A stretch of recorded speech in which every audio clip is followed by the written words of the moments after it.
कौरव होते आपल्याला सगळ्यांना माहिती आहे. परंतु ज्यावेळेला धृतराष्ट्राला जायची वेळ आली की आता आपले अग्निसंस्कार ज्यावेळेला असेल, आपण ज्यावेळेला मृत पाहू त्यावेळेला आपल्याला अग्नी देण्याकरता आपला स्वतःचा मुलगा म्हणजे आपला वारस नसेल, मग लावारीच्या स्वरूपामध्ये आपला अग्नी पूर्णपणे दिला जाईल, तर आपण आयुष्यात एवढं काय पाप केलं आहे असं त्यांनी कृष्णाला प्रश्न विचारला की मला जेवढे जन्म माझे आठवतात त्या जन्मामध्ये कुठेही एवढं मी पाप केलेलं नाही, मग माझ्या वाट्याला असं लावारीच मरण का आलं म्हणून.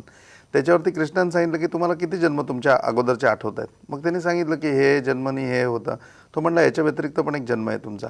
मग तो धृतराष्ट्राला त्यांनी समजावून सांगितलं की ज्याच्यामध्ये धृतराष्ट्र भिल्ल होता म्हणजे पारधी होता, आणि मग तो पारधी पक्षी पकडण्याकरता गेलेला असताना एका झाडावरती अनेक पक्षी होते.